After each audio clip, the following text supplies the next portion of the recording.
ஓம் கணேசாய நமக. பணிவரந்த வணக்கத்துடன் உங்கள் யோகா விஜய். துலாம் ராசியிலே பிறந்த நேயர்களுக்கு ஒரு முக்கியமான எச்சரிக்கை தகவல்.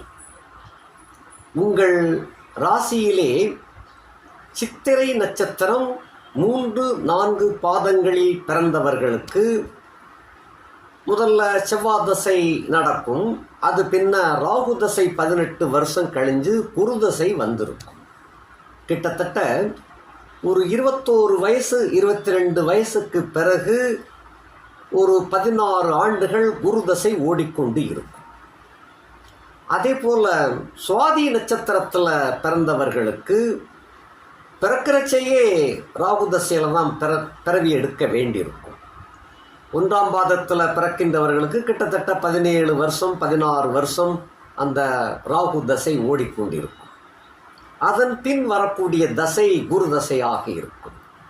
அதே போல் 4ஆம் பாதத்தில் பிறந்தவர்களுக்கு ஒரு குறிப்பிட்ட 2-3 வயசு வரைக்கும் 4 வயசு வரைக்கும் கூட அந்த ராகு தசை இருந்திருக்கும். அது பின்ன குரு தசை ஓடிக்கொண்டிருக்கும். இப்படி துலாம் ராசியிலே பிறந்தவர்களுக்கு, விசாகத்தில் பிறந்தவங்க ஆரம்பத்திலேயே குரு தசையை சந்திச்சிருப்பீங்க. இப்போ சனி தசை புதன் தசை அந்த கே தசை அப்படி ஓடிக்கொண்டு இருக்கும். அதனால் அவங்கள பற்றி ஒன்றும் பிரச்சனை இல்லை. அந்த சித்திரை சுவாதியிலே பிறந்த நேயர்களுக்கு குரு தசை இப்பொழுது கிட்டத்தட்ட ஓடிக்கொண்டிருக்கும். அந்த தசை கடந்து வந்தவர்களுக்கு கூட கொஞ்சம் பிரச்சனை இல்லை. குரு தசையில் நடந்து கொண்டிருப்பவர்களுக்கு, அதாவது துலாம் ராசி பிறவி தசை இப்பொழுது குரு தசையாக ஓடிக்கொண்டிருக்கும் பட்சத்தில் அந்த தசாநாதன் உங்களுடைய ராசிக்கு இப்பொழுது 8ஆம் இடத்துல பயணம் செய்து கொண்டு இருக்கின்றார். இந்த பயணம் என்பது அரிஷ்ட பயணம் என்று பெயர். அரிஷ்டம் என்றால் ஒரு காயத்தை, ஒரு முடக்கத்தை உண்டு செய்கின்ற அந்த பயணம். அப்படிப்பட்ட பயணத்திலே இப்போ சென்று கொண்டிருக்கின்ற காரணத்தினால், இதெல்லாம் பழமை வாய்ந்த காலங்களில் நடையாகவே நடந்து சென்று கொண்டிருந்த காலத்தில் அப்போ கூட மயங்கி விழுதல் செய்தல் இப்படியாக இருந்தது. அதனை அடுத்து சாதாரணமாக சைக்கிள் பயணம் சென்று கொண்டிருக்கும் பொழுது ஏதோ தடுமாறிக்கள் விழுதல், சின்ன சின்ன காயங்கள், சிராய்ப்புகள் தான் அதோடு போயிடும். அதனை அடுத்து நாகரிகம் வளர்ந்து விட்ட காலத்தில் முதல்ல டிவி சுட்டி தான் முதல்ல வண்டி வா 2 வீலர்னு சொல்லி வந்துச்சு. அதன் பிறகு ஒன்றொன்றாக விஞ்ஞானம் வளர்ச்சி அடைந்து அடைந்து அடைந்து இன்றளவுக்கு 100 கிலோமீட்டர் வேகத்தில் பயணிக்கக்கூடிய 120 இதெல்லாம் பயணம் 2 வீலரில் பயணம் செய்யக்கூடிய ஒரு கட்டாய சூழ்நிலைக்கு இளைஞர்கள் தள்ளப்பட்டு விட்டார்கள். இப்படி இருக்கின்ற காலத்தில் இது போக அந்த நண்பர்கள் கூட்டத்தில், நண்பிகள் கூட்டத்தில், அதாவது கேர்ள் ஃப்ரெண்ட்ஸ் கூட்டத்தில் ஒரு ஈகோ பிரச்சனை, அதாவது ஒரு கௌரவம், அவனை விட நான் சிறந்தவன் என்ற இப்படியெல்லாம் கௌரவத்திற்காக வண்டியை ஓட்டுதல், இந்த நிதானம் இழந்து, அந்த கௌரவத்தை கருதி நிதானத்தை இழந்து ஓட்டுகின்ற காரணத்தினால போக்குவரத்தில் நிறைய சேதம் அடைகின்றது. இப்படி நிறைய சேதம் அடைகின்ற அந்த காரணம் என்பது என்னன்னா, அந்த ராசி 8ஆம் இடத்துல குரு எப்பயுமே பயணிக்கும் பொழுது, 8ஆம் இடத்துல குரு பயணம் இருந்தாலே கொஞ்சம் தடுமாற்றத்தையோ சிக்கலையோ உண்டு பண்ணத்தான் செய்வார். குறிப்பாக போக்குவரத்தில் தான் உண்டு பண்ணுவார். அதனால் போக்குவரத்தில் சாலையில் சாகசம் என்பது ஆகாது. ஒருவர் நம்மீது மோதினாலும் நாம் மற்றவர்கள் மீது மோதினாலும் ரெண்டும் ஒன்று தான். இதுலையா 2 பேர்ல ஒருத்தர் பாதிக்கப்பட்டாலும் நீங்கள் சந்தோஷம் அடைய முடியாது. மன வருத்தம், மன வியாகுலம், மனம் நொந்து வெந்து ஆகக்கூடிய ஒரு நிலையை உண்டு பண்ணிவிடும். உடலாலும் உள்ளத்தாலும் ஏற்படக்கூடிய காயத்திற்கு, உடல் காயத்துக்கு மருந்து போட்டெல்லாம் உள்ள காயத்துக்கு மருந்து போட முடியாது. இவைகள் அந்த இளம் வயதினர்களுக்கு இது உணர முடிவது இல்லை. அந்த உணர்ந்து கொள்ளுங்கள் என்பதற்காகத்தான் சாலையில் சாகசம் வேண்டாம். அந்த சாகசத்தை ஒரு ஓட்டப்பயிற்சி, நடைப்பயிற்சி, வேறு சில அச்சீவ்மெண்ட், அதாவது பயணத்தை தவிர்த்து மற்றவைகளில் அந்த நம்முடைய வீரத்தை காட்டினால் நமக்கும் நல்லது, உலகத்தவர்களுக்கும் நல்லது. ஆகையினாலே இதனை கொஞ்சம் கருத்தில் கொண்டு அவருடைய பயணம், குருவினுடைய பயணம் என்பது அரிஷ்ட பயணமாக ஓடிக்கொண்டிருக்கின்ற காரணத்தினால இந்த குரு 8ஆம் இடத்தில் 1 ஆண்டு, சராசரியாக 1 ஆண்டு பயணிப்பார். அதிலும் தன்னுடைய பகையாளி வீட்டிலே சென்று பயணித்துக் கொண்டு இருக்கின்றார். அதுபோக துளாராசிக்காரர்களுக்கு அந்த குருவின் இருந்த வீட்டிற்கு 10ஆம் இடத்துல சனி இருக்கின்றார். அவரும் வக்கரம் அடைய போகின்றார். அடுத்த மாதம் அவர் வக்கரம் ஆயிடுவார். ஆகையினாலே குருவின் இந்த அரிஷ்ட பயணம் கொஞ்சம் சூட்சுமமாக ஓடிக்கொண்டு இருக்கின்றது. இதனை தகவல் உங்களுக்கு தெரிவிக்க கடமைப்பட்டுள்ளேன். ஆகையினால கொஞ்சம் உணர்ந்து, உங்களை நம்பி உங்கள் குடும்பத்தவர்கள், நண்பர்கள், உறவினர்கள் எல்லாரும் காத்து கொண்டிருக்கின்றார்கள். இதனை கொஞ்சம் மனதிலே நினைவு கூர்ந்து பயணத்தை நிதானமாக சென்று கொண்டிருந்தால் இனிமையாகவும் உள்ள மகிழ்ச்சியுடனும் செல்லலாம். இதில் பத்தாக்குறைக்கு செல்போன் பேசிகிட்டே போகிறது. ஹெல்மெட்டு போட்டால் செல்போன் பேச முடியாதலன்னு சொன்னால் செல்போனை அதுக்குள்ளே சொருகி வச்சுக்கிடுறாங்க. அப்படியும் இல்லைன்னு சொன்னால் அந்த இயர்ஃபோனை மாட்டிக்கிடுறாங்க. அந்த ப்ளூடூத்துன்னு சொல்லி மாட்டி அப்படி பாட்டை கேட்டுக்கொண்டு அல்லங்கில் மற்றவர்களோடு பேசிக்கொண்டு இப்படி பேசிக்கொண்டு போவதோடு மட்டுமல்ல, டூ வீலரில் பயணிக்கும் பொழுதே செல்ஃபோன் ஆன் பண்ணுறாங்க. யாருக்கு போடணுமோ அங்கே ஒரு ரோட்டில் ஒரு பார்வை, செல்ஃபோனில் ஒரு பார்வை, மாற்றி மாற்றி இடையில இந்த கீழே குனியும் பொழுது ஒரு குறுக்க எதுவும் வந்துச்சுன்னா என்ன செய்ய முடியும்?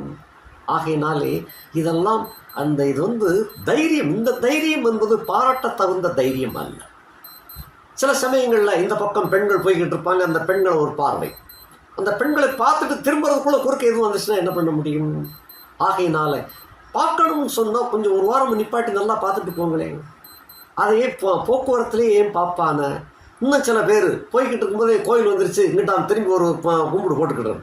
அது இப்போ போகும்போது கும்பிடுறத கொஞ்சம் ஒரு ஓரமாக நிப்பாட்டி நிறுத்தி ஒரு ஆசுவாசப்படுத்தி சேவிச்சுட்டு போகலாமே. இவைகளெல்லாம் கூட பக்தின்னு நம்ம எடுக்க முடியாது. பக்தியை இந்த மாதிரி கொண்டு காட்ட வேண்டாம். உணர்ச்சிகள் எல்லோருக்கும் ஒன்றுதான். ஆகையினாலே இந்த பயணம் என்பது மட்டும் குறிப்பாக நிதானத்தை கைவிட்டு விட்டால் அனைத்தும் ஒரு சணத்தில், ஒரு நொடிப்பொழுதில் எல்லாமே மாறிப்போய்விடும். எத்தனையோ கனவு கண்டு கொண்டு இருப்பீர்கள். அந்த கனவுகள் நனவாகக்கூடிய ஒரு காலகட்டத்திலே இப்படி ஏதாவது இடர்பாடுகள் நேர்ந்தால் என்ன செய்ய முடியும்? ஆகையினாலே இந்த கிரகங்களுடைய போக்கு உங்களுக்கு புரியாது. நான் ரொம்பையும் விளக்க முடியாது. ரொம்பையும் சொன்னால் சாமி ரொம்பையும் பயமுறுத்துறாரப்பா அப்படின்றவீங்க. ஆகையினாலே ஓரளவு உங்களுக்கு நான் எடுத்து சொல்கிறேன். கொஞ்சம் புரிந்து கொண்டு அதற்கு தகுந்தவாறு இந்த ஓராண்டாவது இந்த குரு ஒவ்வொருத்தருக்கும் ஒவ்வொரு நேரத்தில் வேலை செய்வார். எல்லாருக்கும் ஒன்னோல வேலை செய்வார்னு சொல்ல முடியாது.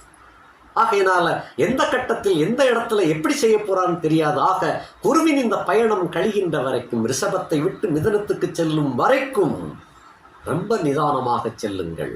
அதே போல துளாராசியிலே பிறந்த குழந்தைகளுக்கும் பெற்றோர்களாகிய நீங்கள் அந்த குழந்தையை ரொம்ப கண்ணும் கருத்துமாக பார்த்து கொண்டு வருவது நல்லது. விளையாடி கொண்டிருக்கும் பிள்ளை ஒன்று தப்பு செய்யாட்டும் கூட எங்கிருந்தோ வரக்கூடிய சைக்கிளில் மேலே ஏற்றி விட்டுருவான் அல்லது டூ வீலரில் ஏற்றி விட்டலாம். ஆகையினால் ரொம்ப கவனமாக இருப்பதன், குழந்தையை பெற்றுவிட்டால் மட்டுமாத்தான் அது வளர்க்கும் பொழுதும் அது குழந்தையாக இருக்கும் பொழுதும் எங்கே விளையாடுது என்ன செய்யுது என்பதை கண்காணித்து கொண்டே இருப்பது உங்களுடைய கடமை. குழந்தைகளுக்கு தெரியாது. ஆகையினாலே ரொம்ப கவனிப்போடு இருங்கள். பள்ளிக்கு சென்று வரும் குழந்தைகளுக்கு குறிப்பிட்ட நேரம் வரல அப்படின்னு சொன்னால் தேடுனீங்கன்னா தான் நல்லது. ஆக இவைகளெல்லாம் ரொம்ப கண்காணிப்போடும் விழிப்புணர்ச்சியோடும் இருந்து கொண்டால் இந்த விபத்துக்களை தவிர்த்து கொள்ளலாம். சுற்றுப்புற சூழ்நிலைகளை நின்று அனுபவியுங்கள். போக்குவரத்தில் அந்த பயணம் செய்து கொண்டிருக்கும் பொழுது அனுபவிக்க வேண்டாம். அது டூ வீலர் பயணம். டூ வீலர் பயணத்தில் அதை அனுபவிக்கிறது தவறு. அது இப்போ அனுபவிக்கணுமா, ஒரு ஓரத்தில் நிப்பாட்டி நல்லா ரசிங்களே, தப்பில்லையே. இந்த மாதிரி செய்து கொள்ளுங்கள். என்னதான் ஹெல்மெட்டு போட்டாலும் அந்த போன் பேசுகிறத விடமாட்டேங்கிங்க. அது பழகிடுது. இப்போ இந்த விஞ்ஞான விளக்குகளை வந்ததுக்கப்புறம் அரிக்கன் லைட்டில் வச்சு தான் சமையல் பண்ணணும், மறுபடியும் அடுப்பு ஊதணும்னு சொன்னால் யாரும் ஏற்றுக்கிடுவீங்களா? அதுக்கு முடியாது. அதுபோல் நாகரிக வாழ்க்கை எங்கேயோ தூரத்துக்கு வந்துட்டோம். பயணம் பயணம் பயணம், மின்னல் வேகத்தில் பயணம். இந்த பயணம் வேண்டாம் என்று சொல்லவில்லை, முன்னேற்றம் வேண்டாம் என்று சொல்லவில்லை. அதை தகுந்த எச்சரிக்கையுடன் கையாண்டால் நாமும் நம்மளை சுற்றி உள்ளவர்களும் சௌக்கியமாக வாழலாம். இதனை கொஞ்சம் மனதில் கொண்டு குருவின் போக்கும் இப்படி இருக்கிறது என்பதை கொஞ்சம் ஓரளவு தான் சொல்லியிருக்கிறேன். 100ல் 1 சொல்லியிருக்கிறேன். 99 பங்கு சொன்னால் நீ நைட்டில் படுத்து தூங்க முடியாது, தூக்கம் வராது. ஆகையினாலே கொஞ்சம் ஒரு நிதானத்தில் சொல்லியிருக்கிறேன், புரிந்து கொண்டு பயணத்தை பாதுகாப்பாக சென்று வாருங்கள். இந்த பயணத்தில் கவனச்சிதறல்கள் இருக்கப்படாது. இப்போ வண்டி ஓட்டுநர்கள் இருக்கிறாங்க, பஸ்ஸு ஓட்டுநர்கள், டாக்ஸி ஓட்டுநர்கள் எல்லாம் இருக்கிறாங்க. நாம் டிக்கெட் எடுத்து ஏறி உட்கார்ந்தோடனே அப்படி நல்லா ஜாமுன்னு தூங்கிடுறோம். அந்த டிரைவர் கொஞ்சம் ஒரு சனமாவது கண் இமைக்க முடியாது. அந்த கண் இமைக்காமல் ஓட்டுகிறவர் தான் அந்த டிரைவர். அத்தனை பேரையும் பாதுகாப்போடு கொண்டு செல்லுகின்றார். அவருக்குண்டான விழிப்புணர்ச்சி நமக்கும், டூ வீலர் ஓட்டுகின்றவர்களுக்கும் சரி, கார் பயணிகளுக்கும் சரி, சொந்தமாக கார் ஓட்டுறீங்க இல்லையா, உங்களுக்கும் சரி, இவைகள்லாம் கொஞ்சம் நிதானத்தை தவறவிடாமல், ரொம்ப நிதானம் வேணும். ஒரு இடத்தை நல்லபடியாக பார்த்து ரசிக்கணும் என்றால் ஓரத்தில் நிப்பாட்டிக்கங்க, பேசுங்க, பாடுங்க, ஆடுங்க, செய்யுங்க, நீங்கள் என்ன வேணாலும் பண்ணுங்க. அந்த வண்டி ஓட்டிக்கொண்டு இதெல்லாம் செய்வது தவறு. கொஞ்சம் கவனத்தோடு இருந்தால் எல்லோரும் நன்றாக இருப்பார்கள். நீங்களும் நன்றாக இருந்து உங்களை சுற்றி உள்ளவர்களையும் சந்தோஷிக்க செய்யாவிட்டாலும் பரவாயில்லை, கவலையில் ஆழ்த்தி விடாமல் பார்த்து கொள்வது முக்கியம். பெரியோர்களுடைய வாக்கு வேத வாக்காக எடுத்துக்கொண்டு நிதானத்தை கடைபிடித்து வாழ்க, நீண்ட காலம் வாழ, நல்லபடியாக வாழ, ஆரோக்கியத்துடன் வாழ, செல்வம் செல்வாக்கோடு வாழ வாழ்த்துகின்றேன். நன்றி, வணக்கம்.